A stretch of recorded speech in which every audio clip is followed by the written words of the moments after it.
Hello, good evening. Welcome to the umpteenth wonderful event in the York Festival of Ideas, which I think is one of the greatest inventions any university anywhere has ever come up with. My name is Jonathan Cowap, of late presenter at BBC Radio York, in fact still in the BBC's employ for the next fortnight, so I still have to be careful what I say, but maybe not, we'll see. And it's my pleasure to chair this evening's event. So we're here this evening to hear from the man who has written this. And if you haven't read it already, I have no doubt that by 9 o'clock this evening, you'll want to pick up a copy, which you can do from the foyer of the Sir Ron Cook Hub. So I'm delighted to have the pleasure of welcoming to the university tonight Alex Niven. Alex is a writer from the northeast of England, so he very much knows what he's talking about. He has lived and travelled to many corners of this country and, in fact, around the world. He writes regularly for The Guardian, for Tribune and New Statesman, and has also contributed to publications including The New York Times, The Independent, Pitchfork, The Face and Vice. Is that right? Vice. He has authored many books and currently also works as a lecturer at the University of Newcastle, where he lectures in English literature. Those of you who've touched on the book already will realise that what he's done in here is a remarkable interweaving of culture, language, literature, myth, folklore, politics, you name it. It's all bound up in these pages in the most extraordinarily elegant way. Tonight, Alex is going to take us on what I'm sure is going to be a fairly in-depth exploration of the importance of the north of England in the modern era. Telling the story of the north in the last few decades, Alex, as I say, a native northerner himself, searches for answers to some of the big questions at the forefront of British politics, which, as we all know, is very quiet at the moment, and our society in general today. And, of course, here we are in the city of York, one of the great cities of the north, but maybe a city that is atypical of many northern cities. We shall see what Alex has to say. There are issues including the north-south divide, and as someone who's worked for nearly 40 years for the BBC, I know all about the north-south divide. Thank you very much indeed. Austerity, of course, the impacts of Brexit and the collapse of Labour's Red Wall. That's enough from me. Alex, over to you. Well, it's lovely to be here in York. I've just come from what we might call the real deep north of Newcastle upon Tyne, where it's still snowing in the streets. So it's fantastic to be here in the tropical paradise that is York in the summertime. Thank you for having me. So yeah, the book tries to do probably too many things. It tries to do a number of things. This is the epigraph page, possibly equally flammable in some ways to the fire safety slide previously. A kind of provocation, I guess. This is these two quotations that kick off the book. Lots of the book is memoir. Even more of the book is kind of cultural history.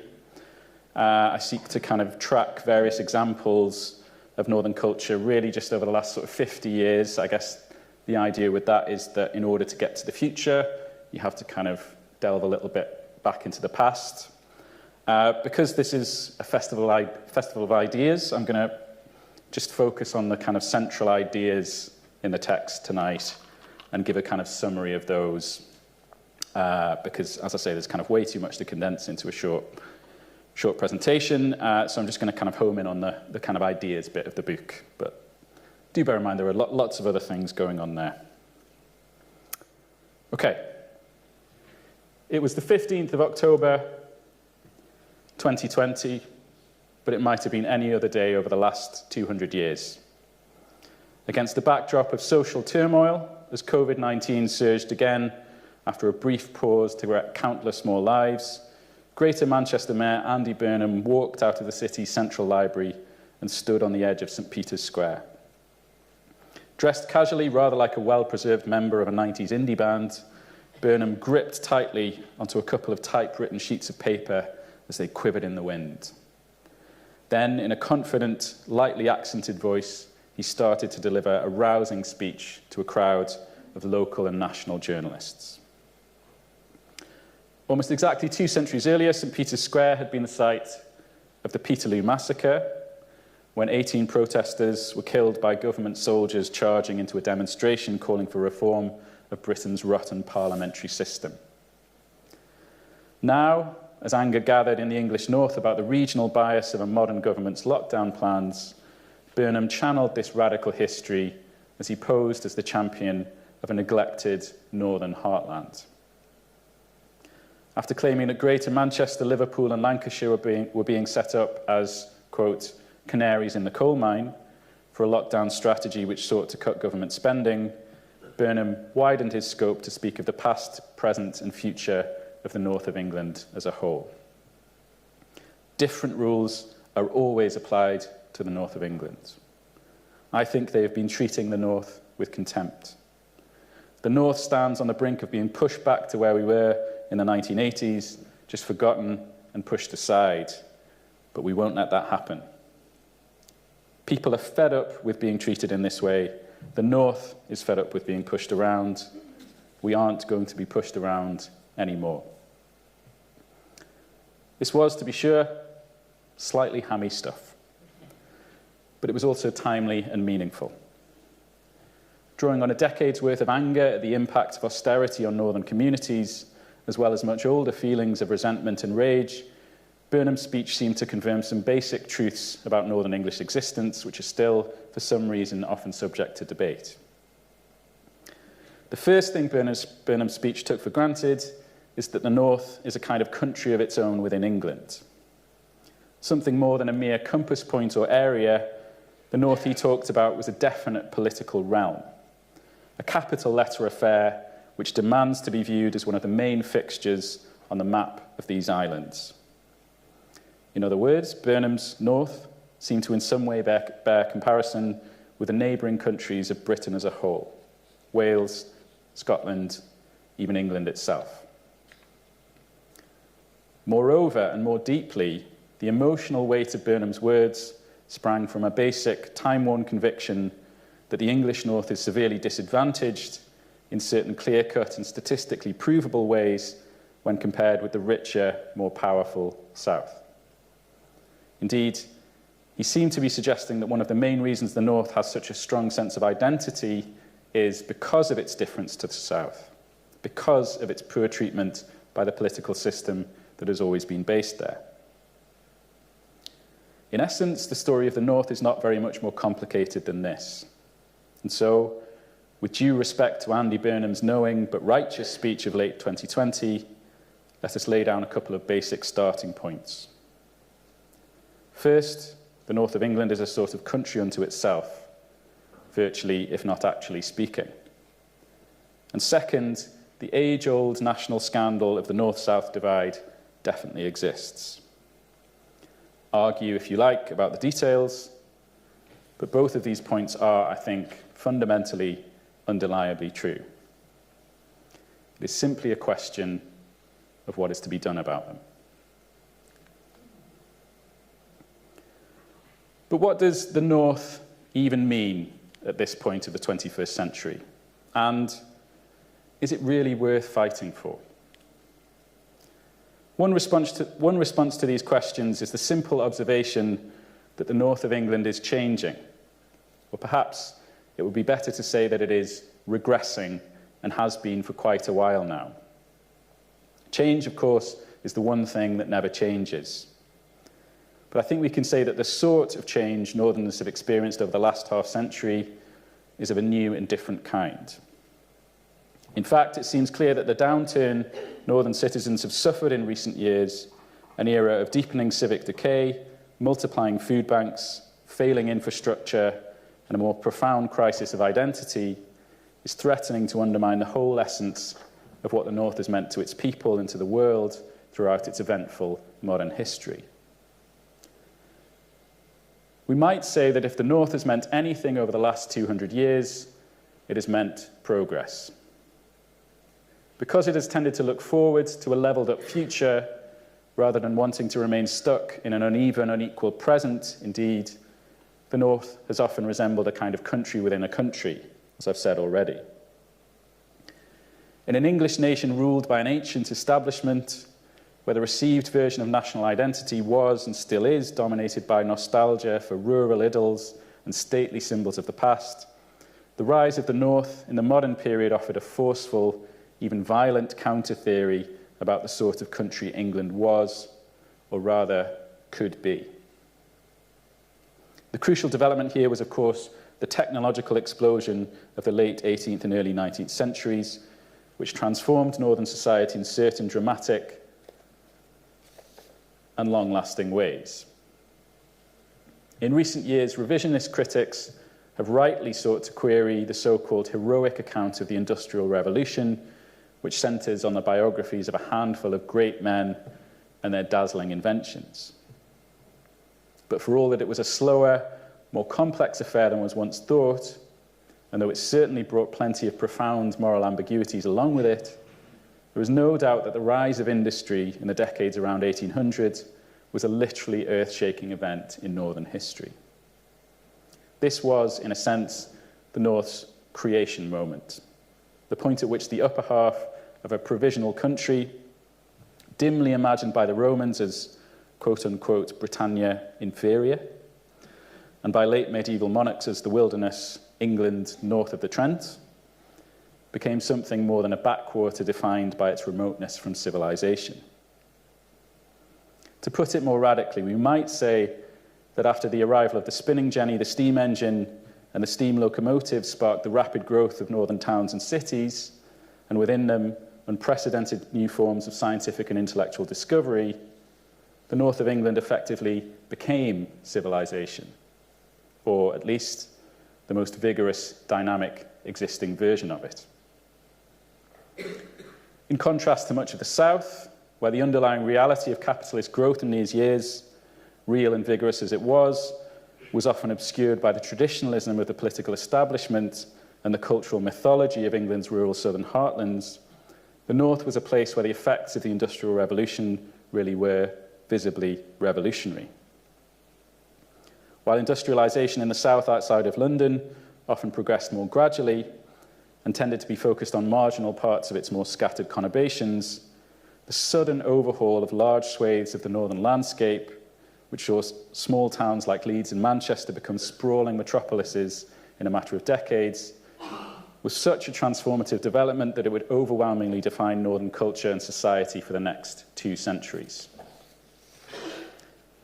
Given this history of sudden, dislocating change, we might in fact say that the English North was one of the original, most complicated and most poignant homes of what we have come to call modernity.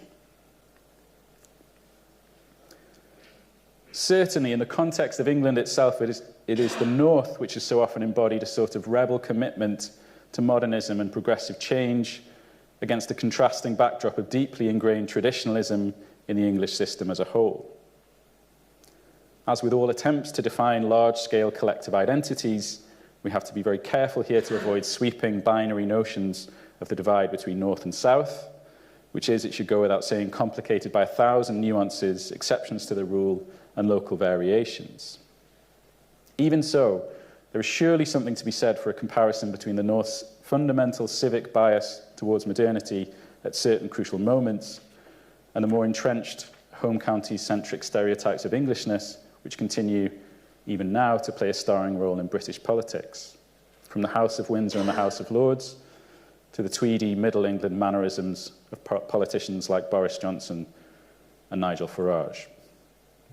I'm not sure if Boris Johnson is quite as contemporary a reference as when I wrote that. Never mind. Partly because it has never been very well treated by the political system which supports such cliches, the north of England has historically tended to privilege radically different forms of cultural being. From its history as the birthplace of the steam train, the light bulb, hydroelectric power and modern computing, to its shaping influence on 20th century sci-fi, novels and films, the idea of the future has tended to be at the forefront of northern culture in a way that simply hasn't been the case, at least not so openly nor to the same extent, in England's cultural mainstream. The north of England is defined by many things, from the landscape of the Pennines and the ruins of heavy industry to a maddening mass psychology which alternates fitfully between overconfident brashness one minute and terminally low self-esteem the next, often within the space of a single line of poetry, passage of prose, or fragment of political rhetoric. But at the most basic level, I think we can say that the north is a country apart from England because it is a place where a mostly forlorn desire for things that might be, rather than things that have been, is a sort of unshakable collective inheritance. But, rather tragically, in spite of its high-speed modern history, there is a sense in which the north has lately given up the ghost when it comes to envisaging a future above and beyond English tradition. In fact, even before recent disasters, the north has often embodied instincts of self-destruction and self-loathing alongside its basic vernacular commitment to modernisation. And the book kind of tracks various examples of kind of doomed northerners, from Andrea Dunbar to Frank Sidebottom to Brian Clough to Mark E. Smith.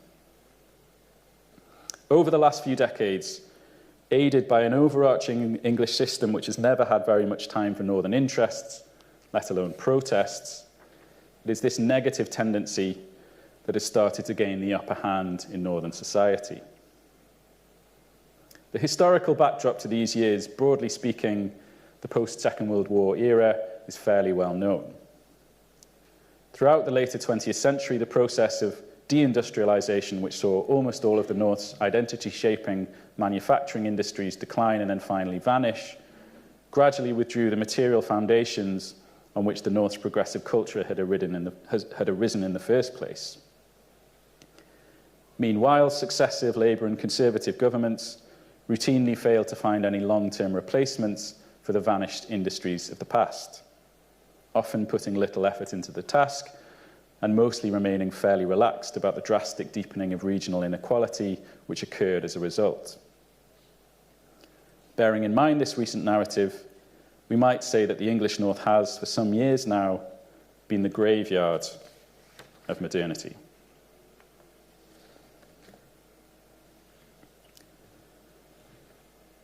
While the culture of the mines, factories, and foundries of the North is now definitely gone forever, there has also been a profound long-term failure for more than half a century to replace them with any really viable alternative, forcing many of its former industrial areas to retreat into a state of intermittent organic decay.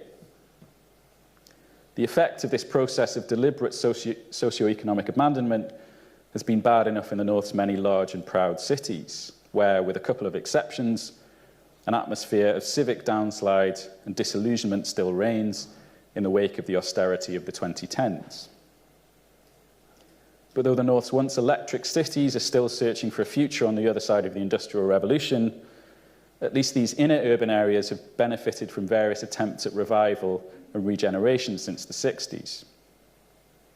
In stark contrast, outside of the major urban centres, much of the rest of the North is a place of crumbling amenities and non-existent economic growth, where railway lines don't dare to reach, and where the only residents able to secure a decent quality of life are, very often, the privately wealthy. Meanwhile, young people escape as soon as they can, in ever-increasing numbers, leaving behind even less favourable conditions for a revival of innovation and collective purpose.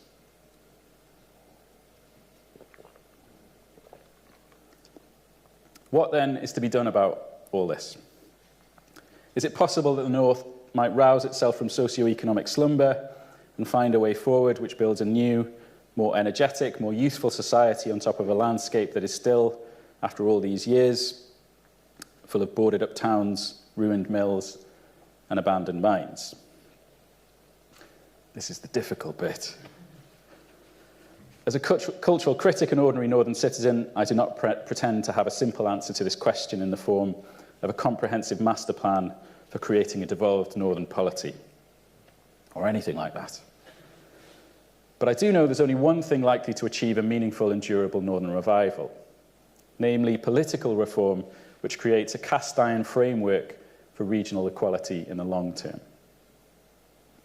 What is more, a more effective, radical plan for regional inequality and regional devolution will only transpire when vague talk about empowering local communities and speaking beyond Westminster makes way for a hard, uncompromising constitutional settlement based on the hard, uncompromising idea of a broad, inclusive, capital letter North. If full independence does not seem quite right for the north of England, and I don't think it does, it will take something almost as radical to break the back of English centralisation and regional inequality. A truly meaningful strategy for regional civic empowerment would have to look beyond intra-communal hair-splitting based on minuscule nuances or differences of accent, county history and sporting rivalry in order to discover a viable, large-scale alternative to southeast-centric English nationalism. In the north, this would mean putting aside micro-regional differences, perhaps in order to create large, devolved sub-regions, but certainly with some institutional basis for an overarching greater north. As a certain tendency in the devolution debates of the last 10 years has repeatedly asserted, see, for example, multiple reports by the IPPR North think tank, pan-Northern cooperation must be the alpha and omega of any truly serious plan for revival of the North. In the context of the civic landscape of the 21st century, it doesn't particularly matter that Gateshead was kept separate from Newcastle in the 16th century because of its Protestant credentials, or that Liverpool and Manchester have often squabbled over everything from the construction of the Manchester Ship Canal to the supremacy of their world-beating football teams. What matters more than anything else is that the North, as a whole, is disadvantaged and a United Kingdom overwhelmingly centred on Westminster. In order to beat the monopoly of this system, the North will have to come together to offer a formidable and powerful alternative. It may be that devolved or federalised sub-regions will be enough to offer a counterweight to London's institutional hegemony, dominance. But the lessons of the last half-century teach us that something grander may be required. Something like a Northern Landtag along the lines of the German state parliaments, or else some new constitutional innovation such as a Great North Assembly is perhaps the only way to bypass intra-regional difference and create a truly cogent civic focal point for the north of England's 16 million inhabitants. Such a radical innovation would, from the outset, have to accept and somehow sublimate debates about intra-regional bias, for example, by establishing a geographically inclusive so-called capital. York would be an obvious choice, given current transport links, but a modernised high-speed northern rail system for the 21st century might suggest other locations, perhaps on hitherto undeveloped land. The designers of a pan-North centre of governance would have to find some way of working out how several disparate and often divergent major conurbations, not to mention their rural hinterlands, would be equitably served by the overarching structure. But in reality, the intercity rivalries so often cited as an obstacle to regional devolution are not the main problem. A far more significant question to address, a far more fundamental question to address, is how a devolved or federalised northern government would relate to the wider constitutional structures of the United Kingdom, or whatever replaces it. Indeed, it is this issue, more than anything else, which has been at the root of the failure of successive attempts at regional devolution over the last few decades.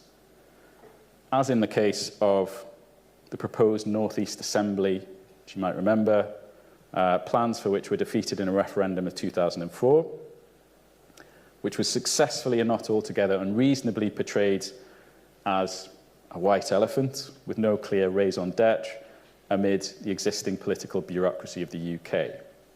Interestingly, it was a relatively young Dominic Cummings who spearheaded the North East Says No campaign using similar tactics to those deployed just over a decade later in the Brexit referendum.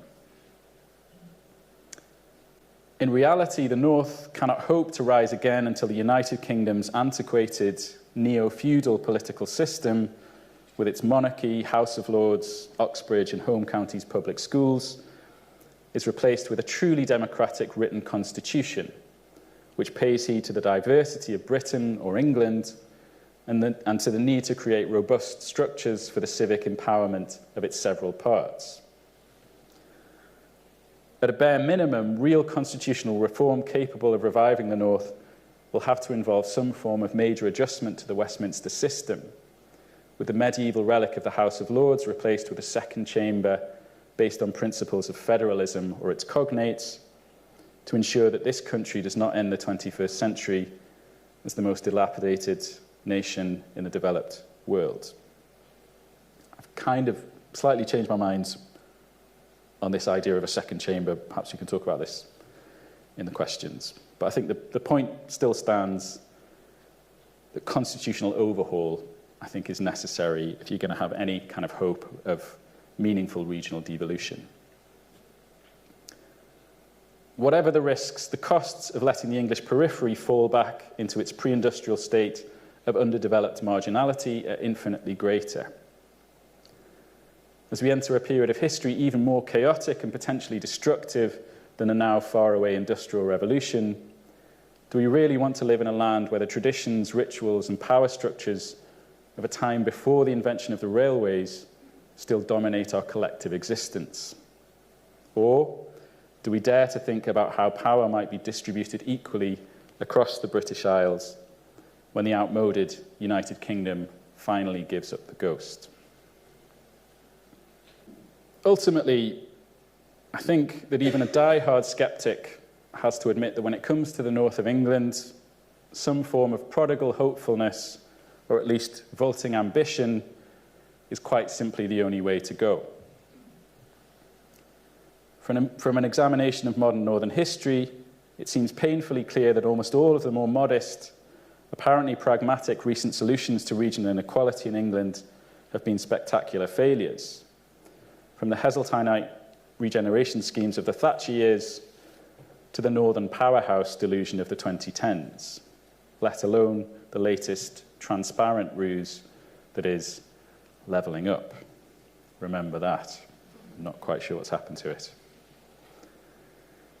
Indeed, the cold historical record shows us that the extreme centralisation of the islands is only likely to be substantially altered by genuinely revolutionary movements.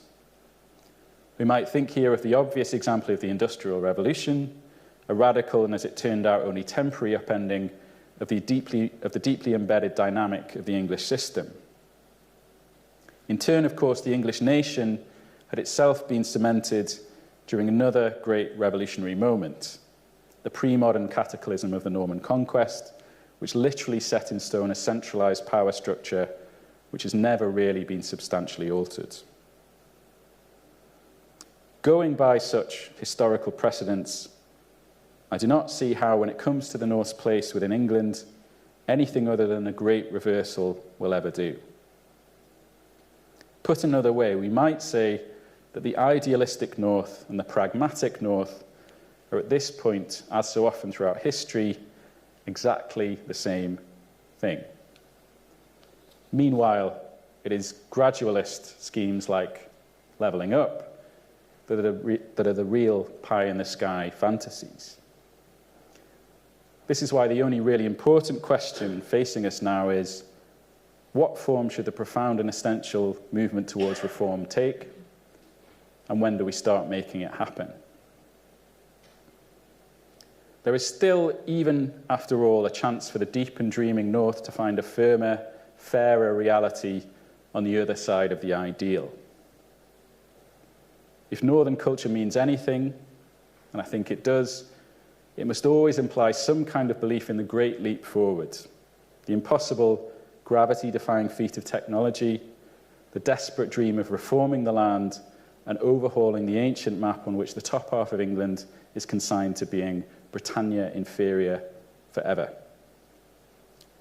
We might describe this essential facet of Northern identity as messianic, or even just hopelessly ambitious.